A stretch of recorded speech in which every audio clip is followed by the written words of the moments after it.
जगन्नाथ जी के परम सखा माधव दास जी का जीवन परिचय।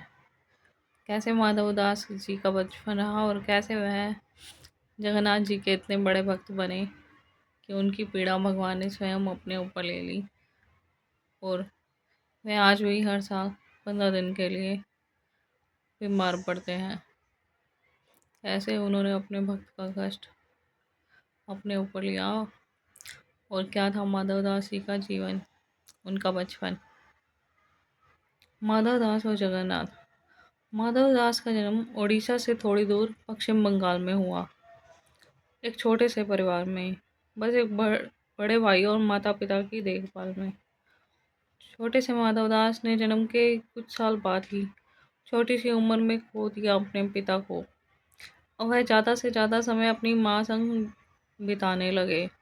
पर कुछ वर्ष बाद ही उनकी माँ का भी निधन हो गया। अब घर में केवल एक बड़े भाई थे जिसका मन भी माता पिता की तरह जगन्नाथ जी की भक्ति में रमा। कुछ समय बाद विवाह योग्य आयु होने पर अपने छोटे भाई माधव दास का विवाह करवा बड़े भाई ने घर परिवार को त्याग कर साधु का जीवन अपना लिया। इस तरह माधव दास के जीवन में केवल उनकी पत्नी थी। माधव दास लगातार सबको खोने के बाद अपनी पत्नी को भी खोने के डर से निरंतर व्याकुल रहते। तब माधव दास की पत्नी ने उनका मन पूरी तरह से जगन्नाथ जी से जोड़ा। यही जगन्नाथ हमारे हम सबके हर आत्मा के सच्चे साथी हैं, जो शरीर के साथ भी और शरीर के बाद भी सबका हर पल ध्यान रखते, उनका साथ देते हैं। इस तरह माधव दास की धर्म पत्नी निरंतर उनकी जगन्नाथ की तरफ भक्ति बढ़ाती रही और कुछ वर्ष बाद वह भी इस दुनिया में नहीं रही। अब माधव दास के जीवन में अपना कहने के लिए केवल जगन्नाथ भगवान थे। अब वह पहुंच गए ओडिशा जगन्नाथ जी के धाम।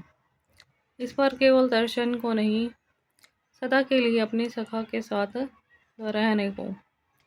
इस तरह अब जगन्नाथ जी और केवल जगन्नाथ अब उनके माता पिता, भाई, बंधु और सबसे अच्छे सखा बन गए। अब वह हमेशा जगन्नाथ जी का ध्यान करते और जगन्नाथ जी की दोस्ती और भक्ति में मगन रहते। जगह भगवान ने भी उन्हें अपने सच्चे सखा के रूप में अपना लिया और उनके साथ मिलकर बहुत सी लीलाओं का परमानंद जगत में बांटा। जय भक्तवत्सल भगवान जगन्नाथ जी की जय। जय माधव दास जी की जय। सभी भक्तों की, साधु संतों की जय।